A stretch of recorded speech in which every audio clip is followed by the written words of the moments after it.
Hello. Richard L. Sliter. S-L-I-T-E-R. No. No junior. Thank you. Good afternoon. Good afternoon, sir. Could I have you again? Oh, there you go. Thank you. Would you please introduce yourself to the jury? Hello, my name is Richard L. Sliter. And Mr. Sliter, how old are you? 49. Well, I'll be 49 in March. All right. I want to direct your attention to on or about March 10th of 2007. At that time, it would have been a Saturday. Do you recall where you were working at? Yes, JCL Shooting Range, West Market Street in Warren, All right. And do you know what county that's in? Trumbull County. All right. Now, Mr. Sliter, what is it that you did there? What were your duties? Assistance, folks come in, I would guide them to the back shooting range, make sure they had their ear protection, their eye protection, know how to turn the exhaust fan on, police their brass, and just be safe, how to set their targets, and then let them do their thing. Okay. You mentioned a term that maybe some people aren't familiar with. Police their brass. Oh, pick up their stuff when they're done. Okay. Little brass, so you don't roll an ankle or slip on them. When some handguns are fired, particularly some out of They eject the casing, yes, sir. Yes, sir. So you were basically telling people to clean up after themselves. Yes, if not, then I have to. So, And in addition to those duties, did that location sell firearms? yes, sir, it did. And would you be one of the individuals there that could sell firearms? Yes, I was capable of doing that. All right. Now, I want to direct your attention, like I said, to March 10th, 2007. Late during the afternoon, probably around 4 o'clock, 4 p.m. Okay. Did a woman come in and want to use the range? Yes, sir. All right. Please tell us, jury, what you recall about your interaction with her and what she was talking about, what she wanted to do, and what you guys needed to do there.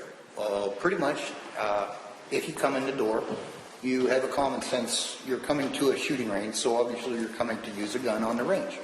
I would assist and ask you if you had targets, if you had ammo, if you needed anything extra like gloves or a cleaning kit or anything like that, and then I would walk you to the back room where the target area was at and allow you to do what you need to do after I showed you your ear protection, eye protection, and how to clean up after yourself. Turn the exhaust fans on and set targets. And then I'd go back to the front of the building, and any other customers that come in, I would help them do the same. Now, when an individual came in and needed to go use the range or had to go or wanted to go use the range, I assume that cost some money? Yes, sir, usually. But the values on that and the prices would change because the owner, he knows folks, and some folks come in with an extra person, so they might get a deal, like one person gets the shoot and the other one gets a little cheaper. They would fluctuate. I can't say there was one solid cost. The woman that came in on March 10th, 2007, did she pay to use the range? Yes, sir. All right. And I believe you told me at one point, because of the setup of that location, if you went back to the range to help someone get set up Yes, back sir. there, you'd have to lock the door? Yeah, well, that's a safety measure on my part and what was explained to me to do that in case I had to leave the front, where most of the stuff was set out without locks, so you could help folks when they come in, let them handle them, see what they're looking at, go from there. All right. And on this date, you did the same thing? Oh, yes. Yes, sir. All right. So when you got there, you set this woman up in the back on March 10th. Pretty much, yes, sir. And you went back, you opened and unlocked the front of the door. Yes, sir. And started your business. Yes, I had to answer phones and maybe make sure the coffee's okay and, things that would run a shop. Whatever you needed to do. Yes, sir. Yes, sir. At some point then, did this woman come back out from the range? Yes, sir. All right. Did you have another conversation with her? Yeah, she started to have the conversations about, my wife was also there at the same time, and she was kind of watching, but she can't run the shop, so I locked the door. So the conversation got on to where she was admonishing my wife about, it's nice to have a smart man or a healthy man or a strong man. I would like to have a gun that I could actually shoot and do. There was a whole lot of conversation that was within that, but in a little bit of time. I just explained to her that the amount of fire, type of a bullet, if you're having an attacker or in your room or sleepy and wake up at night, you don't want the round to go through a wall or something like that. So, you've got kids you have to worry about. All right. So let me ask you this. I want to backtrack a little bit, and I should have asked you this initially. when you set her up in the range, she had her own firearm to practice with? Yes, yes, sir. You remember anything about that firearm? Silver and black hammerless 357 Magnum with crimson trace laser sights on it, I believe, that were squeezed applied. Okay. And when she came back out then is when you had this conversation about, well, first she asked, she commented about you to your wife. Yeah, she was pretty adamant about that. It was kind of strange at a gun shop, but... Okay. And she was saying what a nice guy, Yeah. strong Right. guy like you. And then the conversation turned to firearms and What would be a choice for stopping somebody? And I was like, well, 1945 or 1911 45 ACP, that's a stopping cartridge. It would stop folks. That's what it was designed to do. Did she indicate any kind of dissatisfaction with the 357 she had just used? No, but my job is to sell stuff. You're trying to make a sale. Well, not only that, but I'm trying to make sure that she gets what she needs. And I give the appropriate thing, because she can get out of the door and not have something. Sure. Okay. And you mentioned she wanted something about stopping power, is that correct? Well, it was under the understanding that I told her she had enough in the gun that she did have. But the rate of fire and all that, she was kind of impressed with the 45, and that's when I said, well, here's PT 11 1940 or 45 PT 1911 in Taurus, and I pulled it out of the display case, set it up, showed her how to assemble and make sure appropriate things if you were to want to own a piece like this. And I explained the difference from it ejecting the shells like we were talking about to a revolver pistol also. Okay. And at some point, did she actually express an interest that she wanted to purchase that firearm? Yes, she did. All right. Yes, she did. What did you do at that point? I filled out the appropriate paperwork, federal paperwork, and I have to call it in. I have to take the serial number, I have to take her name, I have to put everything together and then call an appropriate number. They will tell me if it's validated or unvalidated, and then that's what allows it to process through. She came back with all good, and then she reached in her purse to see if she could afford it, and she couldn't. She asked to leave. And at that moment, it was getting real close to leaving time at 5 o'clock. And she took off, came back, said she couldn't purchase it. I called the owner of the shop that actually owned it. He would never pick up the phone or anything. And it just couldn't finish the sale that day because she didn't have enough funds. Okay.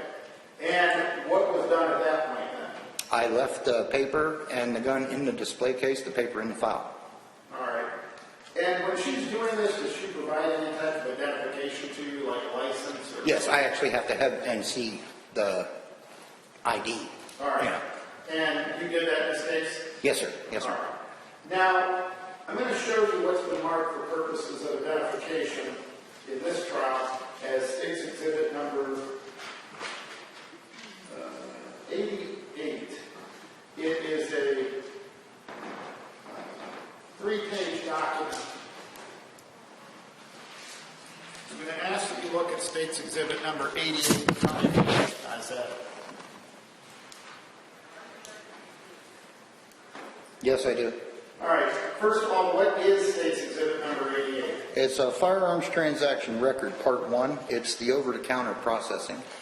Someone comes into the shop, they fill out the front of it, name, all the necessary information, and then it is handed to me to call in and verify that they can or are legal enough to purchase a said weapon or gun.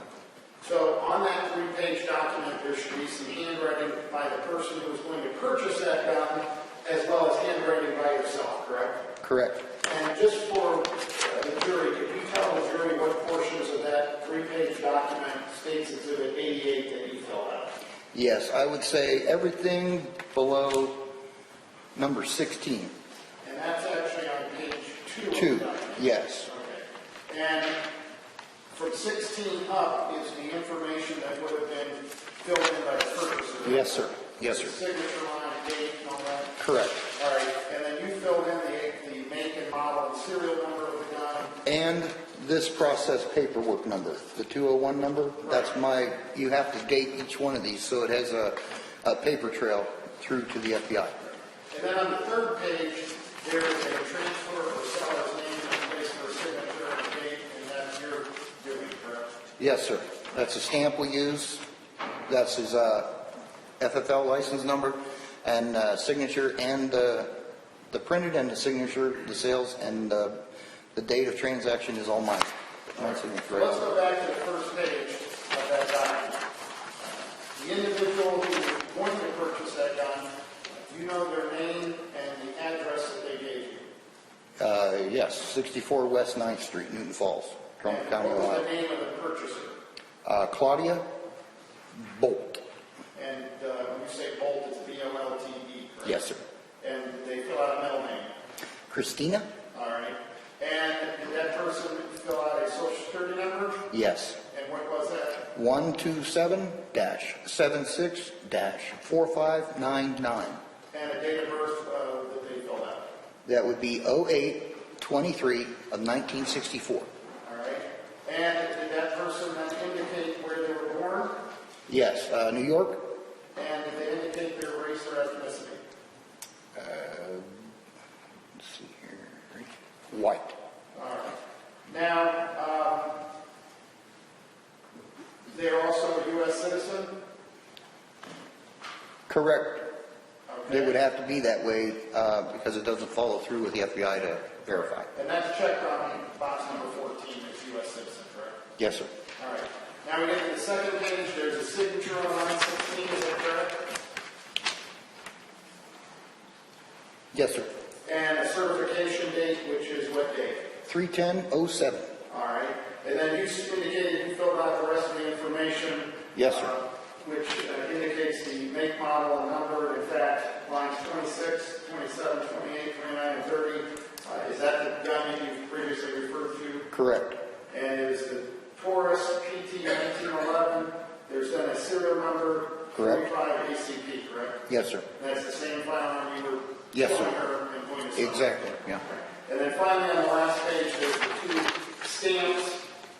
One is the address of the gun store. Right. The other one's the FFL number. Correct. The license deal. Yes, sir. Yes, sir. And then you filled out the information in lines 33, 34, Correct. 35, and 36. Correct. And you also dated it the same date. Yes, sir. Which would have been March 10th, 07. Yes, sir. Okay. Now, this paperwork then, is that a fair and accurate copy of the original paperwork that you filled out on March 10th, 2007? Yes, sir. All right. You recognize your signature? Definitely. Definitely. Okay. Additionally, you at the store have a, what we call just a cash receipt. Yes, sir. All right. Yes, sir. Can I hand you a one-page document marked with States Exhibit 89?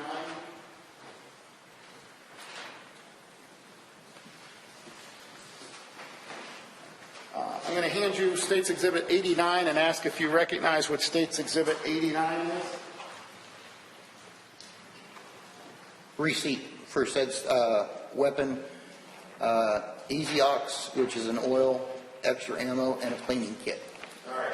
So in addition to the firearm, you're going to sell her a cleaning kit for the gun. Necessary things to take care of it. All right. And a ammunition for that particular gun. Yes, sir. All right. If I had a 357 or 38 ammunition, it wouldn't work in that gun, correct? There's parameters for that, sir. Right. Yeah. But we're better. But off- 38 does not fit 357 as a chambered for that gun. Right. It's not recommended. And how much was the total sale on that receipt going to be? $578.24, I believe. All right. How much, does it break down how much the gun was going to be? Yes, $525, sir. All right. And how much the cleaning kit was? Cleaning kit was $699. And then what's the item on? The Ezox, it's easy oil. It's $5.95 for that, and then the extra ammo was $5. All right. So basically, she was paying about $13, $14 for a cleaning kit and the cleaning part of that, right? Yes, sir. Yes, sir. And the total would have been. $578.24 And that's with the tax. with $35.30 tax. Yes, And then at the bottom, there's received by RLS. I assume that's your initials. those are my initials. Yes, And sir. that whole receipt would have been filled out by you. Yes, sir. And that receipt, which is State's Exhibit number 89, is a fair and accurate copy of Correct. the original receipt that you Correct. prepared. And the date on that was March 10th, 2007. Yes, sir. Okay. So after realizing she didn't have enough money to purchase this item, she then left, Yes, sir. came back. Well, actually, she said she looked in her wallet, said she didn't have enough, and that's when she left. All right. And that's when I was like, okay, well, I'll hold this here until you come back. It didn't take her very long. She was right back, says, I can't afford it. I said, okay, well, you can't have the gun then. Okay. Did you say you were going to hang on to that till Monday, or was there some conversation? I gave a call to the original owner of the shop, like I said. He could not be reached at that time, and I had to do the best thing I could, but just hold off until I got the correct information. So, did you tell her that you were going to hold on to this gun until Monday? Yes, yes. And if she had the money, then she could Come back in and we would finish the transaction. Okay. And I think there's a reason why you remember you couldn't get a hold of the owner that day, right? Yeah, it's his birthday. Okay. Yes. And did the person ever come back in to get that firearm on the floor? No. Okay. Now, the individual that came into your store, you set up to test fire the gun she brought with and then tried to buy the 45 for the paperwork that you described. Is that person here in the courtroom today? Yes, she is. Could you please identify her? Yes. Okay, which one is she? Middle person right here with the gray hair. All right, please allow the record to reflect that the witness has identified the defendant. This witness has identified the defendant.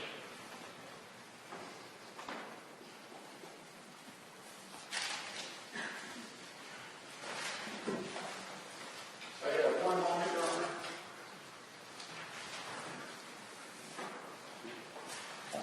Mr. Sliter, I have no further questions for you, but these gentlemen may ask you some questions, Okay. okay? Thank you, sir. Thank you.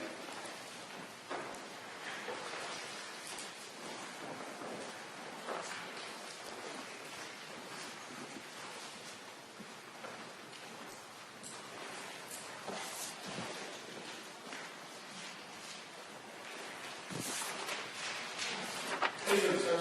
Not too bad. And yourself? Good. Good.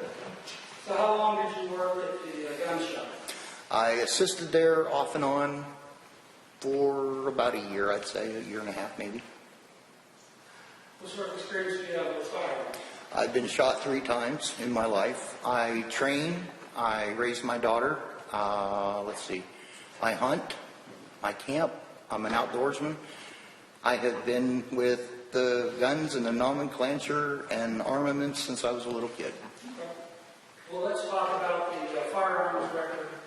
I believe it was 88 that you have? 88, sir? You filled those out before and know how they work, right? Yes, sir, I do. Okay. And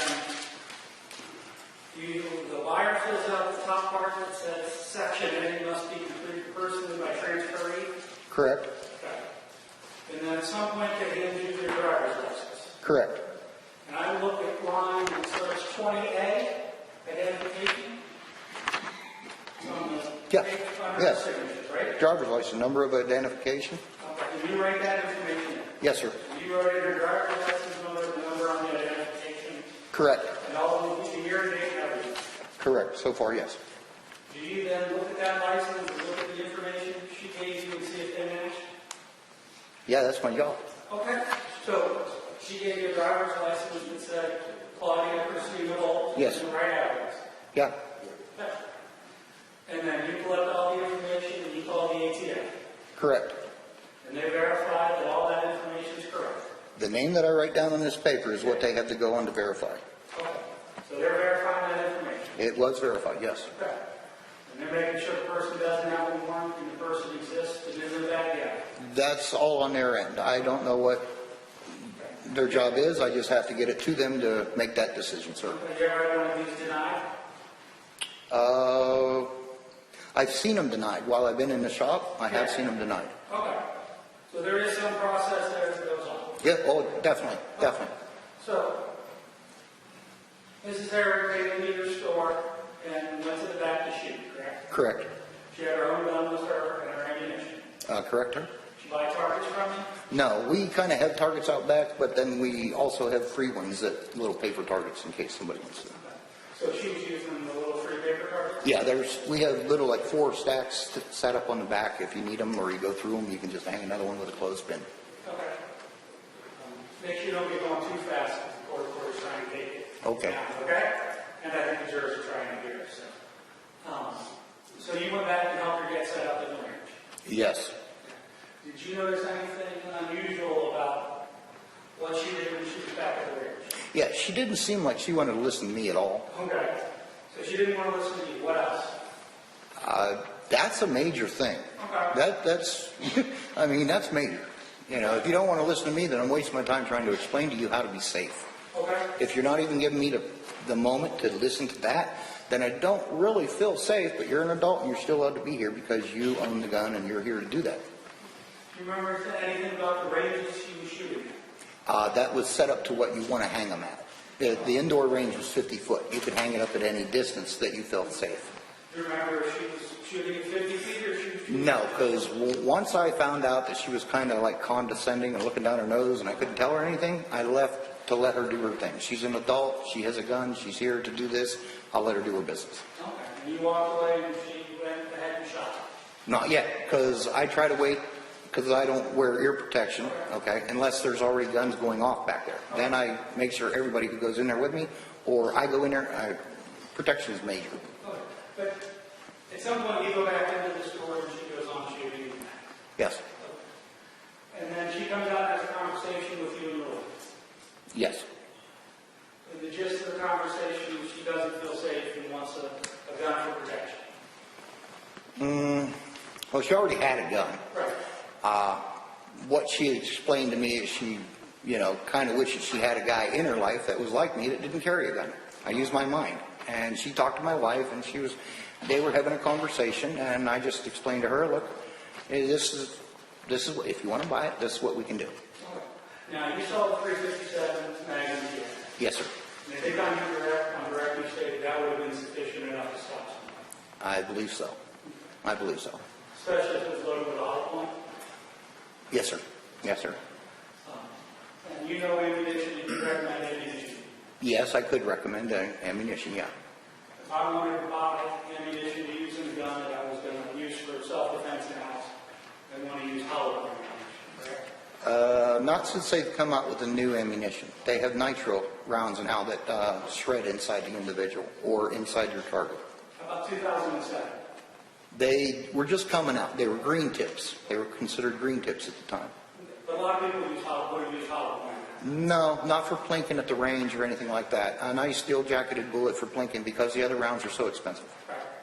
So for home defense, a lot of people carry hollow point. Yes. Yes. Some do. Some do. And the reason for that is it expands when it hits its target. It's designed to do that for home protection. And is it meant to go through the target or expand and stay in there? Well, you ain't plinking at that time. You're about saving your life. Okay. And so it expands and kind of stays in what you shoot. Yes. It doesn't travel through and hurt or kill anybody else. So if I was shooting hollow points and I missed and it hit the wall, it's going to stay in the wall.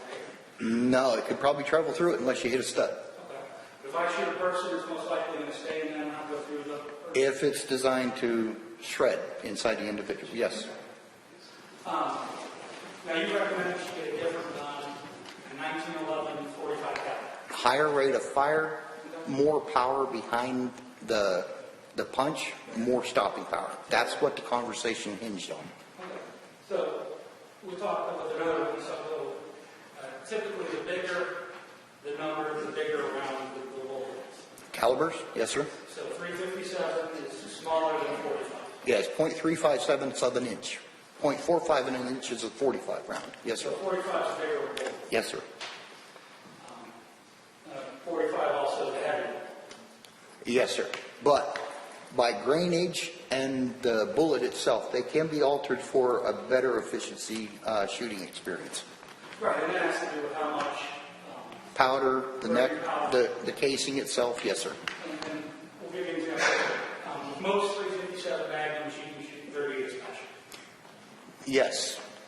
Yes. With a lot. Limited, yeah, because they have a round called a plus P that they developed that has more powder, which gives it more punch. So some old 38s would hang up in some of the lands in the groove of the barrel, and there wasn't enough powder to eject it completely all the way out of the barrel. Then they came up with the plus P and the plus PC round. A lot of people shoot 38 special. Yes, yes, it's a cheaper way, but then again, what do you consider your life, a Corvette or a Chevette? Well, a lot of them use it for practice. Hollow points are expensive, but most good trainers will tell you to practice with what you're going to keep. A lot of other people would say, I'll shoot a 38 special practice because it's cheaper and it doesn't have too much gas. I wouldn't say that to myself. No, what it says on the gun, what's required. Okay, just like gas can in your car, you know. So you would recommend it as a 1911 45? Yes. Do you recommend she get hollow point ammunition for that? No, they weren't hollow points. They were nitros. Just the rounds that I had suggested, the green ones. Suggested she get what's called a nitro. And she had indicated she wanted to buy a weapon. Yes, sir. And went through all the process and just didn't have enough. Correct. And she indicated she would come back Monday Correct. and purchase the weapon. Correct. And she never came back Monday. No. Now, when a person comes in and purchases a weapon, we typically ask them what they want to use the gun for. No, that's not my business. And if a person came to you and told you they wanted to buy a gun to shoot their husband, would you sell them a gun? I would probably call 911 and usher them out onto the street. Same lines. A person came in and said she wanted to buy a gun to commit suicide. Would you sell their gun? I would call a local preacher, probably. Other questions that I have here? Thank you. You ready? Nothing, Your Honor. All right, you may step down. Thank you, sir. Leave this here? Thank you, Your Honor. All right. Statement called Pete Pizzulo.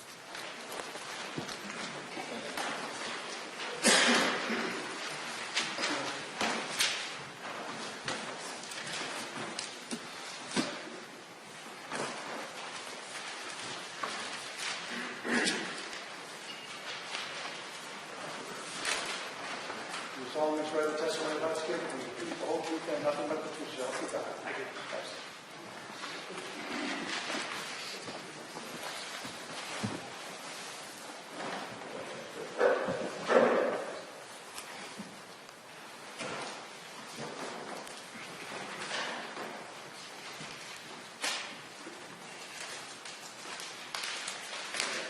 Would you state your name for the record, please? Pete Pizzulo. And Mr. Pizzulo, I want to direct your attention to March 12, 2007. Where were you working at in March of 2007? The Trumbull County Sheriff's Office. And what were your duties back on March 12, 2007 I was a sergeant assigned to the Detective Bureau.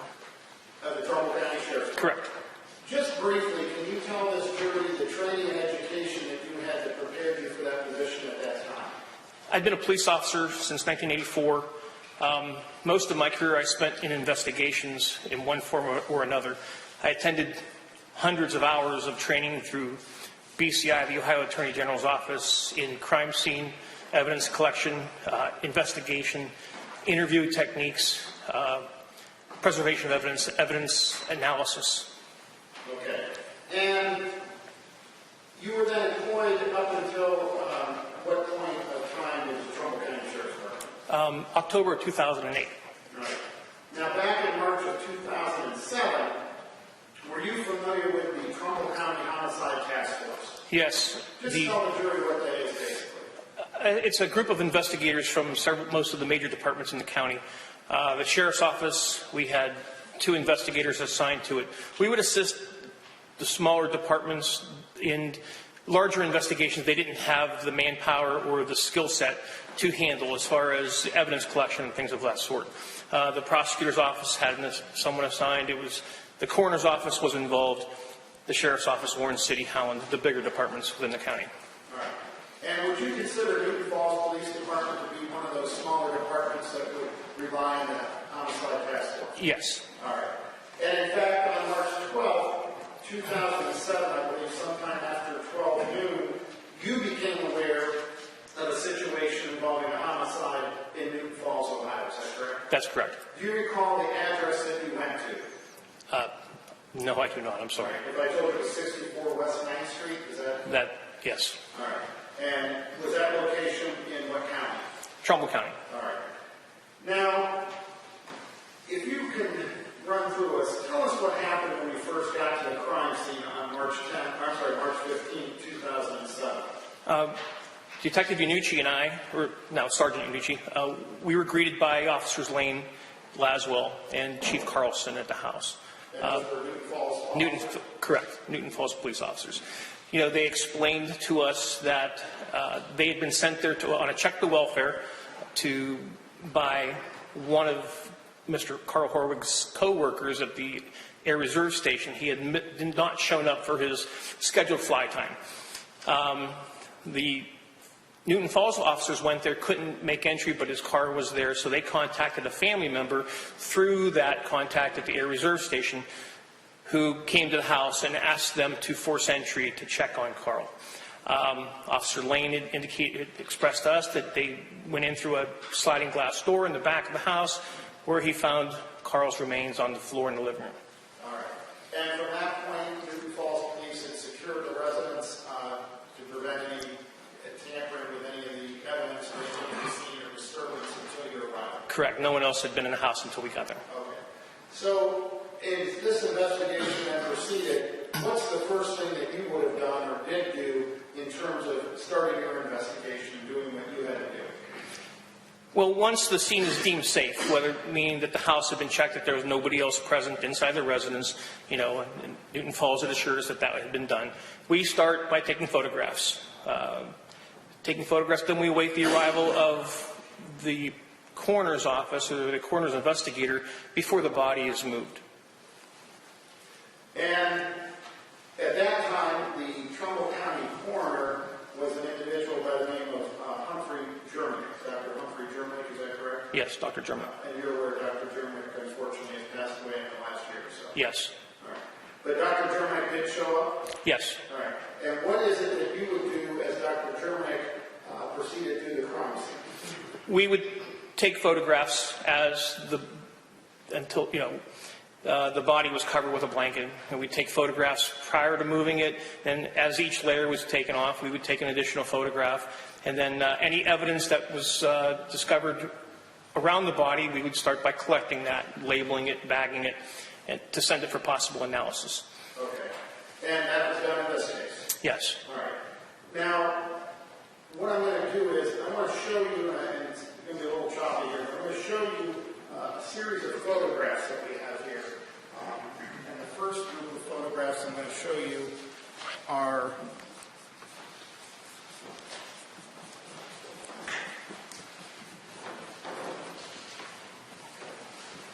States Exhibits 9 through 59 inclusive.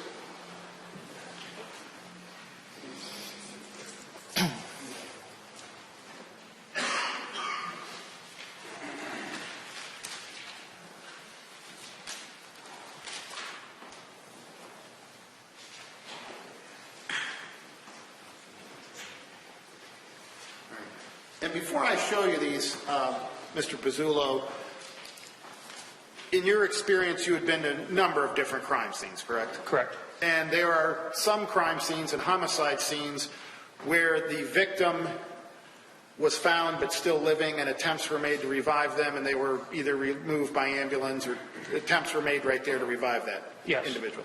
This was not that type of case, correct? No. Right. When you entered that home, was there something that you could tell that an individual had expired there? Yes. As the body begins to decompose, it lets off the smell. All right. Any trained or investigator or police officer that's been around that smell, it's something you don't forget and you could recognize quite easily. Right. And as you went through and examined this comforter or items that were on the deceased, could you see other signs that you're familiar with as when you were employed with the Sheriff's Department indicating that the body had been there for a while? Yes, the seepage. Okay. The body, the blankets begin to absorb what's under it. It wicks up. Okay. So when you got there, you knew this was not a fresh crime scene? Correct. All right. I'm going to show you now these photographs that have been marked for purpose of identification as States Exhibits 9 through 59 inclusive. And just take your time. Don't say anything, but just review those. Okay. All right. Having reviewed those photographs, do they fairly and accurately depict the scene at 64 West 9th Street? Yes, they do. Ohio, as we saw on March 10th? That's correct, yes. 2007. Okay. Your Honor, with the court's permission, I'd like to publish for the jury States Exhibits 9 through 59. Any objection? None. May I proceed? Thank you, Your Honor. Detective, we're going to go through these photographs here one by one and just briefly tell us They're exactly up on the board as you have in your hand, but just tell us what we're looking at as we go through. What state's exhibit number 9? That is a photograph of the front of the Hoerig residence at that address. All right. State's exhibit number 10? A photograph of Carl's Subaru that was parked in the driveway. And you determined that through your investigation that Subaru was Carl Hoerig's? Correct. All right. Inside of that vehicle, were any items found? There were several, there was a duffel bag and several guns in the backseat of the locked vehicle. And that vehicle was locked, all right. State's exhibit number 11? A different perspective of the same house from the front. State's exhibit number 12? The rear of the house. State's exhibit number 13?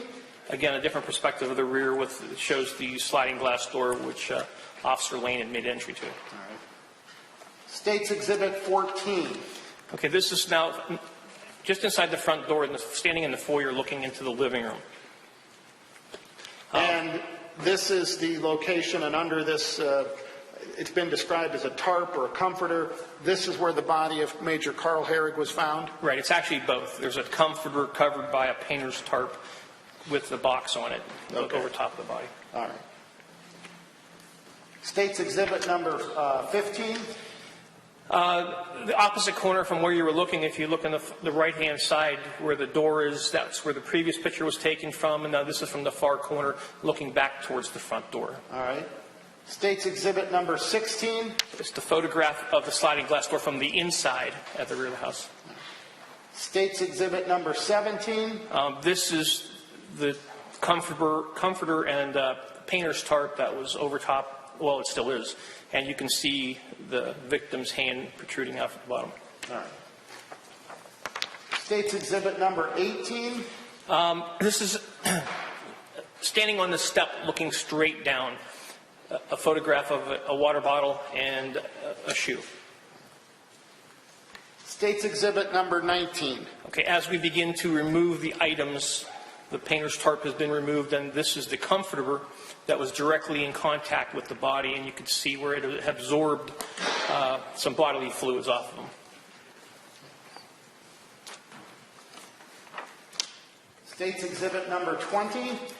With the comforter and the tarp removed, this is what we found underneath. This is Carl Hoerig. You can see where the shirt had absorbed some of the, where there's a couple bullet wounds to the rear of his back, and you can see the dried blood or coagulated blood on the ground. All right. And just when you're referring to coagulated blood, what does that mean? Dried, it's begun to gelify. All right.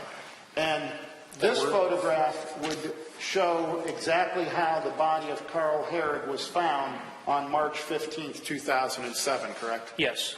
I believe you may have talked to Officer Lane. He might have looked under those covers at some point, but he did not disturb the body. Correct. All right. And as we look to the upper left, do you recognize what in the upper left corner and going up in that, do you recognize what that is? Upper left, you mean the stairwell? Yeah, the stairwell, right. Stairs going to the second floor. And that goes to the second floor. Okay, thank you. State's exhibit 24. Closer view. I'm sorry, 21. I'm sorry, that previous is 20, this is 21. Again, a different perspective and closer view of the body. You can see the Livor Mortis in the arms. Okay. And what do you mean when you say that? When someone deceases, the circulation stops. Everything begins to pull to the lowest point.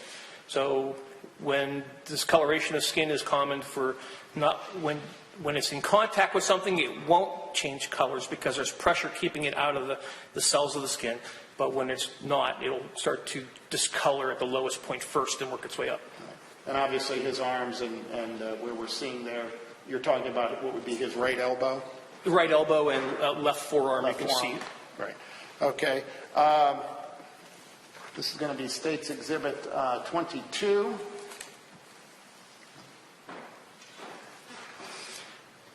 Again, different angle of the body still has not been moved. In this photograph, if you look closely at his ear, there's some trauma there as far as a wound. You can see the hole in the back of the shirt and you can also see the pooling of blood directly under his face. All right. State's Exhibit 23. We're working our way around the body, obviously the same photograph, same pictures, we're just working our way around. And again, just a different perspective of the same position, you get a better view of the opposite side of the body. State's Exhibit 24. We're starting to focalize on the actual, a hole in the T-shirt, which was eventually you'll see the wound to the body. State's Exhibit 25. Now that perspective looking down the steps in the position of the body. And still at this point, no one's made any attempt to move or disturb the body, correct? Correct.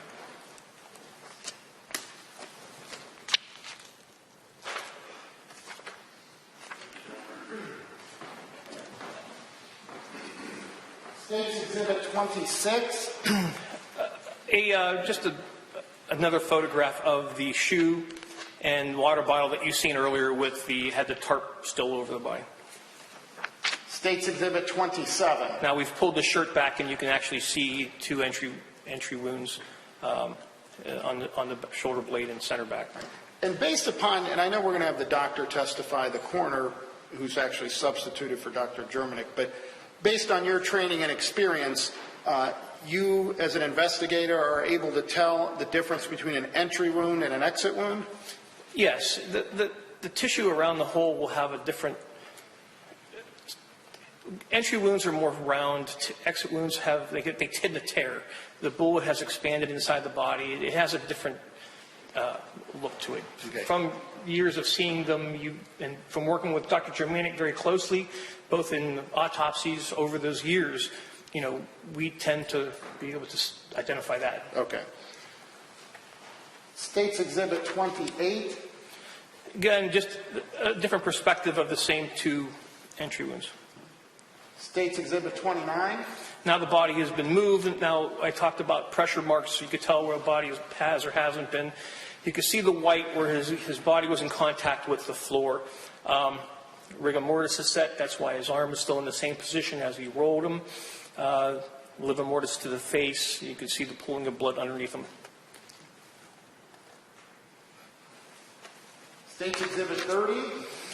Again, a closer perspective of that same photograph where you can see the pressure marks from the face, or how his face had been in contact with probably, I think it was his arm and the floor. And you also see the wound to the left ear, which is... State's Exhibit 31. Okay. You'll see a closer picture of this as well, but this is the pooling of blood directly under, which would have been from his head. And there's a marker pointing out a projectile that's laying on the ground there. And obviously that marker was not at the scene. You placed it there Correct. After removing the body. Yes. And we're going to get a close-up of that in State's Exhibit 32. Yes, a close-up of the projectile, which we believe was from the head. It was a through and through. And State's Exhibit 33. There was also, just outside of where that projectile was, there's a hole in the carpeting that we're pointing out with that marker. Right. And we followed up on that later. Yeah, you'll We'll get to that. You'll get to that. State's Exhibit 34. It's a close-up, I believe. I'm sorry, go back one. All right, I'm sorry. That is not the hole. That's actually the jacket from another projectile that came out. Okay. You'll get to the hole in the carpeting. We'll get That's to the hole. jacket that was also another fragment of a bullet that was recovered. So State's Exhibit 33, to be clear, is not a hole in the carpet. It's a jacket, correct. Jacket. And State's Exhibit 34 is a close-up of that jacket. Correct. Okay. State's Exhibit 35. Now, 35, we're pointing, the tip of the pen is pointing to a hole in the carpet, which we later determined to be went through the carpet and through the floor. All right. State's Exhibit 36. Picture of the same hole in the carpet with a tape indicating how far it was from the steps. All right. State's Exhibit 37. We're going through the process of peeling back the layers, basically. So we photographed it without making any cuts. We photographed it again, and now we've actually cut the carpeting You can see the cut around that hole, and we're just showing perspectives as we work through it. All right. State's Exhibit 38. Now with the carpet and the padding removed, you can see the hole in the plywood, the green marker indicating it's not the silver thing next to it, that's actually a nail head. There's a hole right next to the nail head, which goes through into the basement. And State's Exhibit 39. A piece of a fragment of a bullet that was recovered while removing the carpeting and the padding. So once you determined that there were some holes in the flooring there, were you able to get some perspective and maybe get some angles or try to see projected paths that may have occurred? Yes. And how did you do that? We went to the basement, and you'll see a picture of that eventually, but we went to the basement. We've seen that the bullets went through the plywood. Actually, one of them went through or into a floor joist.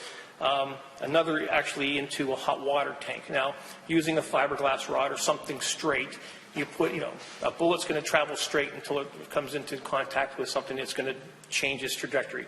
So, putting a rod into the hole and using a string at the end of it in a straight line, we can get a very close idea of where that round came from. The directionality, I guess you'd say. Might not be perfect, but it gives us a pretty good idea. Pretty close, correct. Okay. So now I'm going to show you what's been marked as purpose of identification, State's Exhibit 40. And if you see, I know it's kind of faint there, we see actually someone's legs at the top of the stairs and a very narrow string going to that location. Is that what you were just referring to? Using a tight string and using the rod to give us the point back to the direction that we believe, we can simulate using the string the direction we believe it came from. We've covered the blood, and just so that you're not really seeing that, but you can see where the string goes to. Okay. Now we're going to look at State's Exhibit 41. Right. There were two holes in the floor. The one that we cut the carpet out, and then there's the one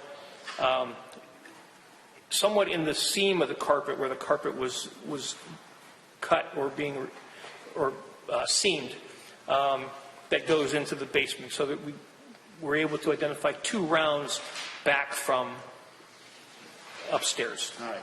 And in particular, the one that's where the carpet's cut out, the body was found a few feet from over in that area where we have covered up, correct? Right. The feet would have been right at the base of the step, and his head would have been directly under where the bag is covering the coagulated blood. All right. So let's look at State's Exhibit 42, and what are we looking at in State's Exhibit? Now we're looking at, from the basement looking up, we're looking at the bottom of the plywood floor and the cross bracing that goes next to it. And you can see the plywood is fragmented down, indicating that that's the direction that the bullet went through. It hit the two cross joists, or cross bracing. Okay. And just for your knowledge, just so you know, this jury went to that crime scene this morning. Okay. Okay. But I appreciate you filling us in on details of what you did. State's Exhibit 43. Again, that's another hole coming through from above that just came right next to a floor joist, actually, and didn't splinter as much because it wasn't out in the unsupported area of the plywood. All right. And I'm going to hand you, I'm going to show you State's Exhibit 44. It's a fragment of a bullet that was recovered from the floor of the basement. State's Exhibit 45. Another fragment In the basement. in the basement, on the basement floor.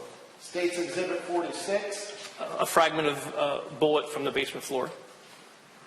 State's Exhibit 47. One of those two rounds actually penetrated the outer jacket of the hot water tank. You can see the hole. And again, I got a closer picture of that. yes, taking that back towards the hole in the floor, we got a pretty good idea of the directionality of the round.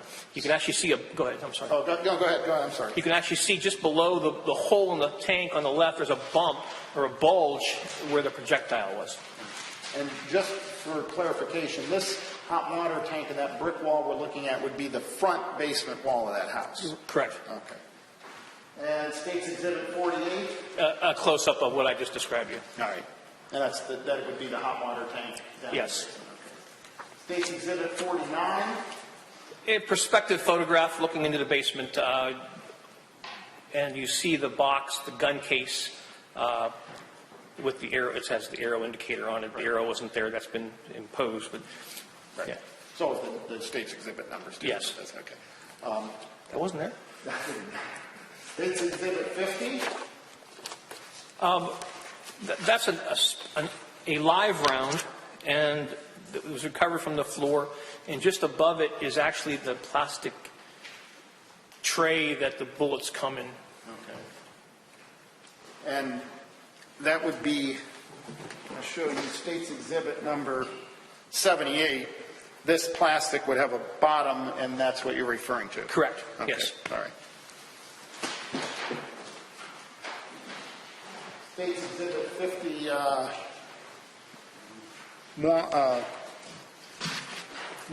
yeah. 51. 3 spent shell casings recovered from the floor.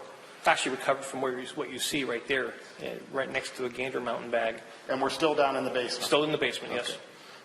State's Exhibit 52. A close-up, or another spent casing that was recovered from the basement floor. All right. State's Exhibit 53.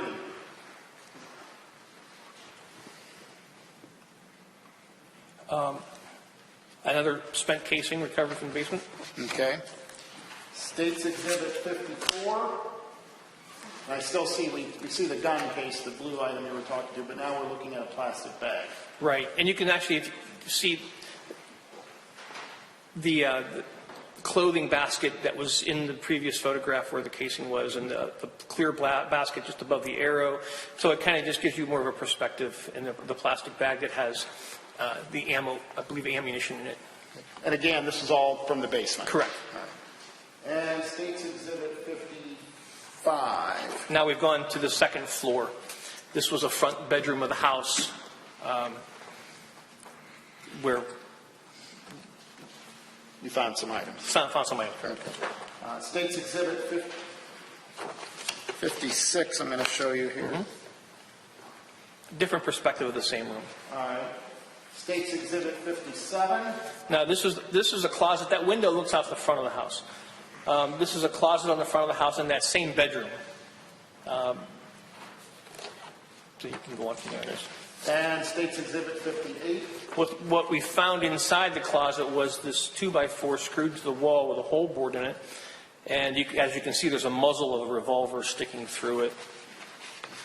And State's Exhibit 59. This revolver, which was later determined to have actually been used to kill Carl, was what we found. And if you pay attention, the hammer is actually back, and the gun was fully loaded. All right. So all of those photographs fairly and accurately depicted the scene as you observed it on March 15th, 2007, correct? Correct. Right. Now, as you went through these photographs, you would then physically pick up those items, correct? Correct. And mark them and keep track of them. Yes. All right. So let's start with some of the physical items that we have here. And I'm going to show you what has already been marked for purposes of identification as State's Exhibit number 8. I'm going to ask, first of all, do you recognize State's Exhibit 8 and how so? Yeah, my handwriting. All right. And can you tell the jury what's inside of State's Exhibit number 8? One blue case that was actually from the .357 revolver that we recovered the serial numbers on the box, which matched the one on the gun. And then it was depicted on photographs down in the basement? Correct, yes. Okay. All right.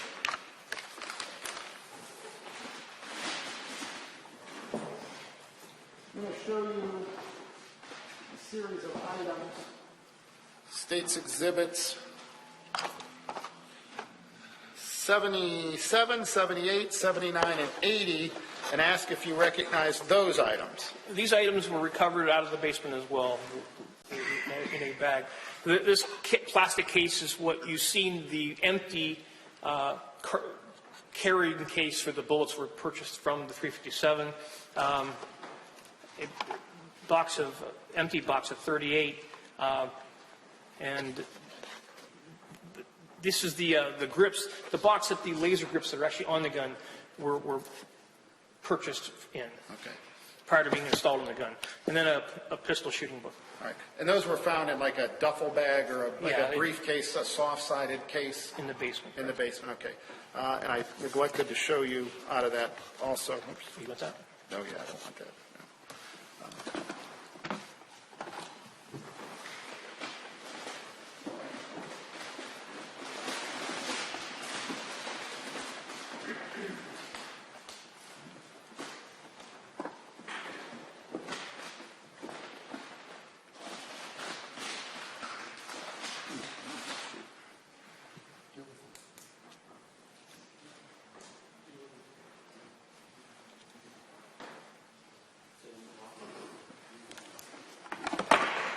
Maybe it did. All right. I'm also going to show you State's Exhibit 76. Do you recognize State's Exhibit 76? Right, these are the grips that were removed from the gun when it was originally purchased, the original. And where were those found? I believe with those other items that were in that bag. Okay, in that duffel bag or soft-sided briefcase, okay. All right. I'm now going to show you what has been marked for purpose of identification as State's Exhibit number 2.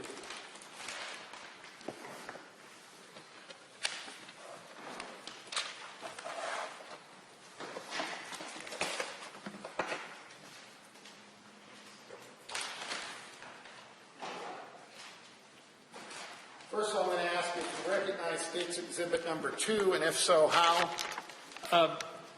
Paper bag that we would use for an evidence bag, some of it is my writing. All right. And open this up here.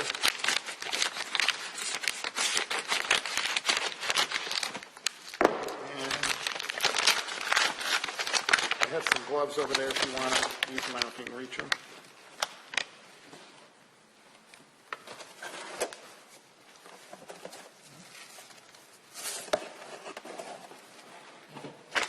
And if you could tell us what the contents of State's Exhibit number 2 is. I'll let these. That goes for a midget.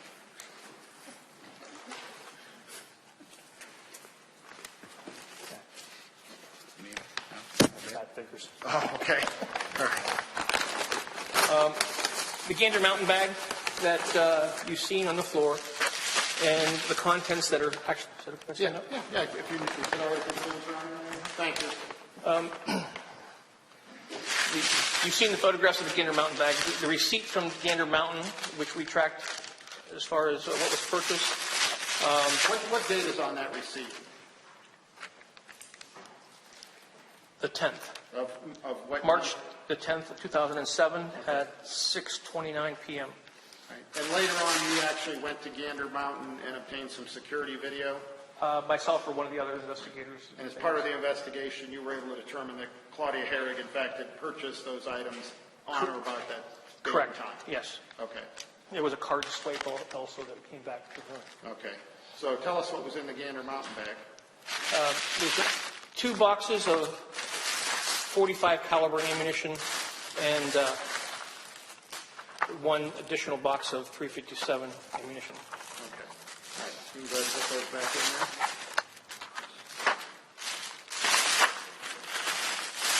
Do you know what kind of ammunition were any of those that we would refer to as hollow points? Yeah, the .45 is silver tip hollow point, and You want to open that? sure.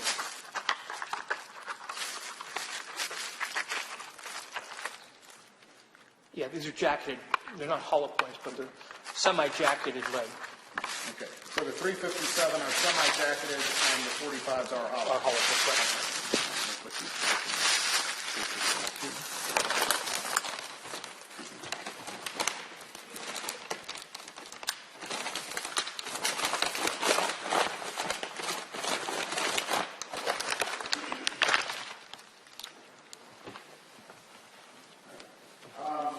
Now I'm going to show you what is as State's Exhibit number 4.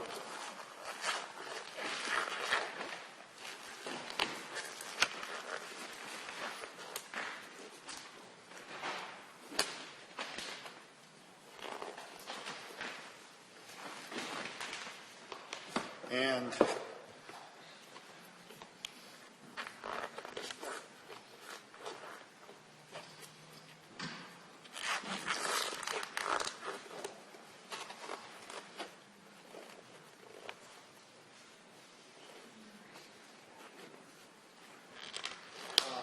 I'm going to show you what's been marked for purpose of identification as State's Exhibit 4. I'm not going to have you open that up because well, if those gloves fit, we will. But, They do not. okay, then we're not going to have you do that. What is State's Exhibit 4? This is the projectile that was recovered under the body. And we actually saw photographs of that during your preliminary search, correct? Correct. That would have been done, what would you have done with that once you gathered it? This would have gone to BCI, Bureau of Criminal Investigation, Attorney General's office, which actually has one of their labels on it, BCI, indicating it was submitted for DNA analysis or any testing necessary or possible. And when you say testing, that's including firearms testing? Correct, ballistics testing. All right. I'm not going to have you open that up because the gloves don't fit you, but is there a way that you recognize that you collected that, or you or your partner collected that? Yes, my writing, Detective Yanushi's initials. All right. And just to be clear for the jury, we mark here in court State's exhibits, we give them numbers, correct? Right. You as the Sheriff's Department may give a totally different number. Right. This was item number 6 on our list. Okay. And BCI may give it a different number, although I think that BCI number is number 6. Correct. Oh, maybe that's their number, yeah. Okay. So it's possible that there's a lot of numbers on these items, but what you're telling me is that is the spent round or bullet that you found under the head of Carl Hoerig at the house. Yes. Okay. And obviously, because it has a BCI sticker on it, it was in fact sent to the lab. Correct. Okay. Right. I'm going to have you take a look at State's Exhibit number 5. And again, I'm going to ask you if you recognize State's Exhibit number 5, and if so, how? Again, my writing, this is the projectile fragment. The writing indicates it was recovered from the basement. All right. And again, you would have sealed it up, and Yes. can you tell me if that item was submitted to the Bureau of Criminal Yes, it's Investigation? BCI lab sticker is on it, the submission date, and their item number. All right. Now, Mr. Pizzulo, you also obtained from that location State's Exhibit number 1. I'm going to hand you what's been marked for purposes of identification as State's Exhibit number 1. I'm going to ask if you can tell what that is. Evidence, a gun evidence gun box that we use for collecting evidence. And can you tell me what gun is in there, the make, model, and serial number that's noted on the box? Yes, this is the Smith & Wesson serial number CJT 0901, And, model 60. all right. And inside of that box, can you tell me, first of all, make sure that that firearm is not loaded? It is safe. All right. And what is in that box? The actual Smith & Wesson model 60 with the serial number that I just gave you. All right. And is that the firearm you found cocked and ready to fire in that closet at 64 West 90th Street? Yeah, yes, it is. Okay. And that firearm then was submitted with those bullets and some other evidence to BCI? Correct. All right. You know that because there were some... Again, it has the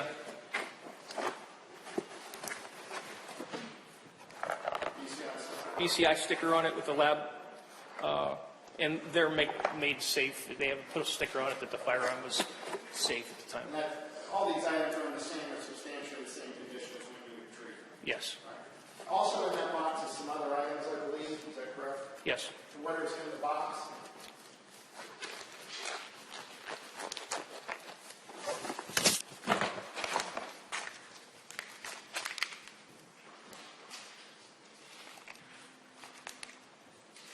This is marked as 1A. Okay, so there's an item marked 1A, and do you know Yes. what State's Exhibit 1A is? Spent casings and projectiles used in the ballistic testing. All right. And I'm going to show you what's been marked, and I'll let you put that away before we continue.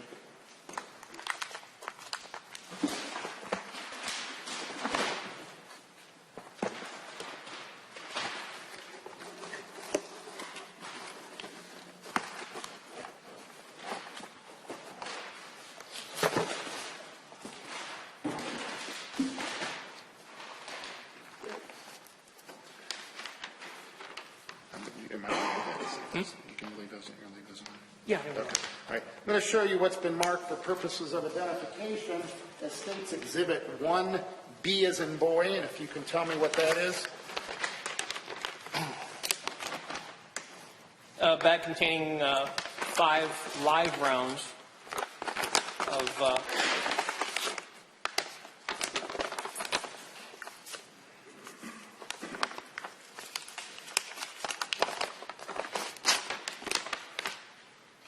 these were the rounds that were removed from the revolver as it sits right there. Correct.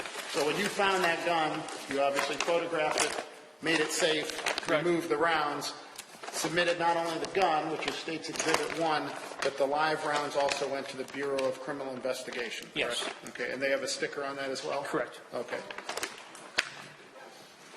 I'm going to show you now what's been marked for purpose of identification as State's Exhibit number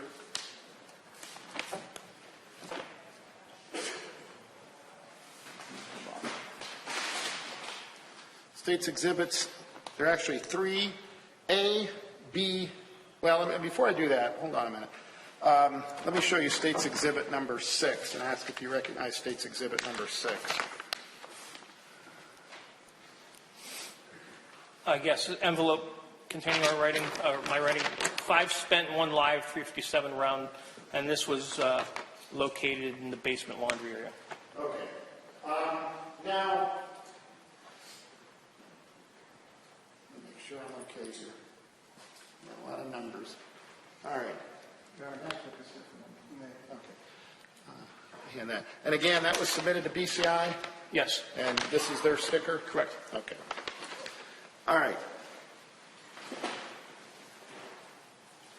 I'm going to show you State's Exhibit number 5. And ask if you recognize State's Exhibit number 5. The envelope with marked as projectile fragment recovered from the basement. All right.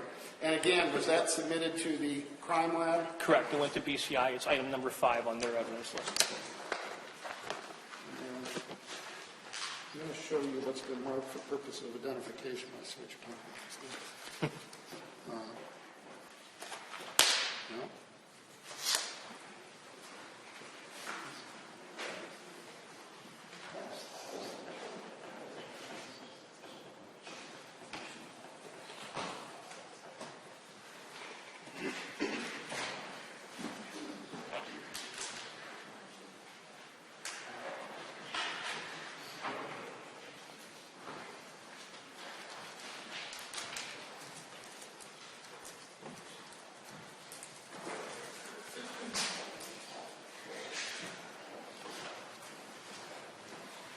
Now, let's hold on for a minute here. Let me do that. Let me do it this way. Detective, I'm going to hand you what's been marked for purposes of identification as State's Exhibit number 7. I'm going to ask if you recognize what State's Exhibit 7 is.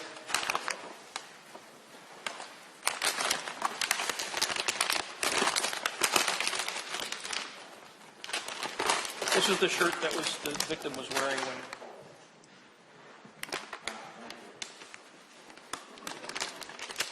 Do you want it opened? Yeah, I'm going to ask you.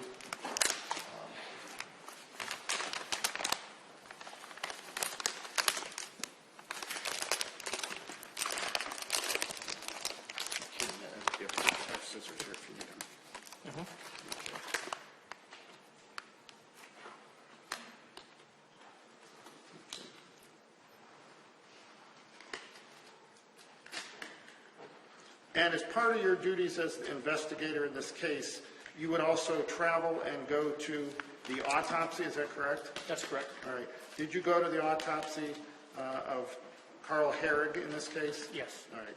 Would have been a few days after the crime scene processing? Correct. Okay. Now, we've seen photographs of Carl Hoerig, and you've removed the shirt from him. I'm going to open State's Exhibit number 7.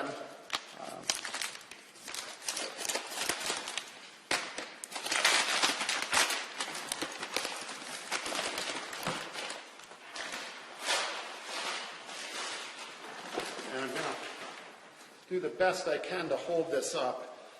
This is the shirt he was wearing, and can you please identify the holes in the back as best you can? I know they were cut off. Yes. And just show to the jury so they can see this. This is the back of the shirt and the holes that you can, the two holes you've seen in the photographs. And what was moist, what looked dark in the photograph, what is now dried Okay. and molded. All right. And is that the same or substantially the same condition as it was, other than it's dried out now? Other than, yeah, we cut the front of it to remove it from his body. Right. And that was done at the scene? Or was that done at the morgue? At the morgue. Okay. Now, Detective Pizzulo, go ahead and have a seat there.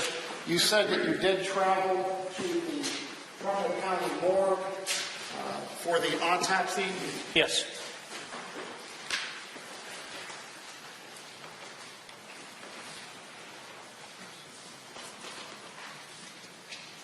Okay, I'm going to show you now some photographs in this matter.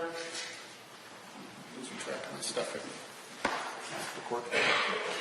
All right. So the autopsy then, you would go to the autopsy, and what was the purpose of going to the autopsy?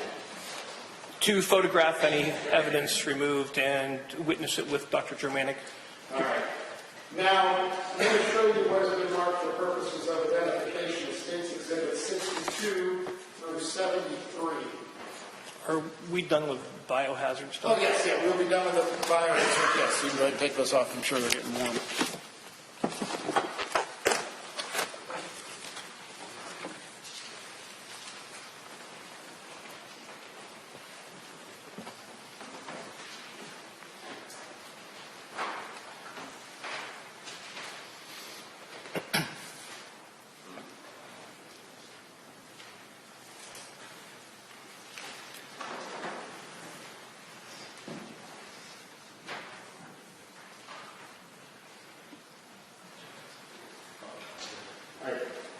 Mr. Pizzulo, I'm going to hand you what's been marked for purposes of identification of State's Exhibit 62 through 73. I'm going to ask that you take a look at those, please.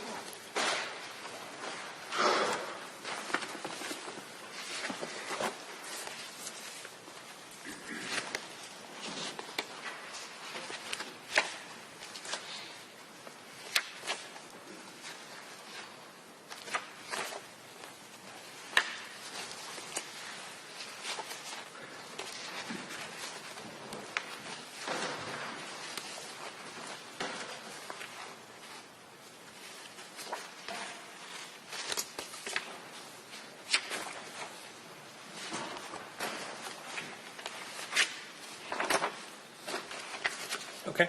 All right, you had a chance to look at State's Exhibit 62 through 73 inclusive, is that correct? Yes. All right, what are those photographs? These are photographs from the autopsy. All right, Your Honor, at this time, with the court's permission, I'd like to publish those for the jury. I believe the defense is not going to have an objection at this time.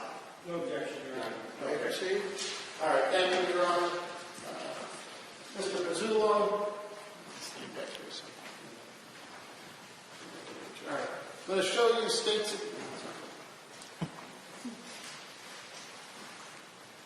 State's Exhibit 62. Do you recognize State's Exhibit 62? Yes, this is a photograph of Carl's back after he'd been cleaned up and clothing removed. And Dr. Germanic would label, and he applied labels to entry wounds. All right, and the entry wounds that he would give, just because he put A and B there doesn't mean that they were any sequential order, it's just how he would do it. Correct.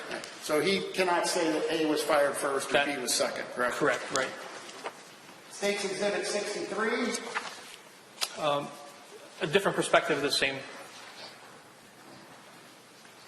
State's Exhibit 64. A close-up of what he had labeled entry wound A. All right.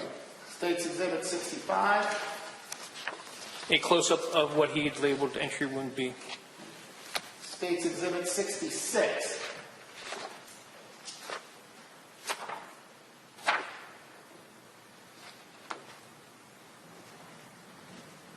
That's the exit wound and of entry wound B. All right. State's Exhibit 67. Entry wound C, which was to the right temple. State's Exhibit 68. A closer view of that wound. State's Exhibit 69. And that would be exit wound C. State's Exhibit 70. A photograph of the X-ray, and you can see the projectiles, the fragmentation. Object to this, testifying as to what an X-ray would show. I'm going to sustain that and disregard that last answer. You've got another witness to make that connection. Okay, this is an X-ray of the head. It's a photograph of an X-ray. Photograph of an X-ray Of of the Carl's head of head, Carl. yes. Okay. State's Exhibit 71. Again, a photograph of a chest X-ray All right. of Carl Hoerig. And State's Exhibit 72. The fragments that were removed from Area A as the projectile traveled through, these are the projectiles that Dr. Germanic had removed, and fragmentation. All right. And those are the ones that were in the chest area? Correct. Or, I'm sorry, in the back area? Back through in the chest cavity, And yes. State's Exhibit 73. The projectile that was removed from the entry window, with from the path that B traveled. Gotcha. Okay. I just have a few more questions for you. We've got a few more exhibits. But all of those photographs clearly and accurately depict the photographs that you took at the autopsy of Carl Hoerig, I believe, on March 16th, 2007. Those are an accurate representation, yes. Okay. And with respect to items recovered at the autopsy, I'm going to hand you what's been marked for purposes of identification as State's Exhibit number 5 and State's Exhibit number 3, A, B, and C, and tell me, did I have you testify as 5? I don't know if I had you testify as 5. There's part of a projectile fragment recovered from the basement floor. And that It was has a okay. BCI tag onto the item number 5. Okay, I don't know if I forgot that, but if I did. remember if you did. you did. Okay. Now I'm going to show you what's been marked for purposes of identification as State's Exhibits 3A, B, and C, and ask if you recognize that. Yes, an envelope containing 3 separate envelopes containing fragments recovered from during the autopsy. All right. And even though we didn't have a photograph of the projectiles from wound C, there is a baggie that corresponds to C gunshot wound, what Dr. Germanic labeled gunshot C. Correct. Okay. And those were also submitted to the BCI crime lab? Yes. Okay. That's 3A, B, and C. Oh, yeah, but BCI gave it item number 4. Correct. Okay. All right.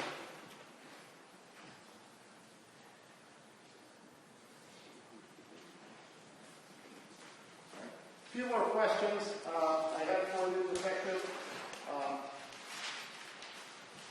As your investigation continued, did you make any attempt to locate or speak to Claudia Hoerig? Yes, we did. Were you successful in doing that? No, we were not. Please tell this jury what you did to try and contact Claudia Hoerig. We made numerous phone calls to her cell phone in the very beginning, but then also later on we had phone calls made to her father and her sister through an interpreter, someone who was assisting the prosecutor's office. And during those conversations, we actually... Objection for hearsay. Don't say what you were told, you can answer the question. Okay. Did you, through an interpreter, without saying what was said, did you make contact with people in Brazil? Yes. What I was about to say was that we left a number for her to call to speak with us if she chose to.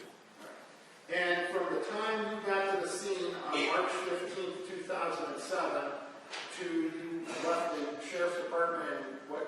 October of 2008. Did you ever hear from Claudia Hoerig? No. And you cannot identify Claudia Hoerig because you didn't speak to her or talk to her. Never spoke with her, never seen her in person.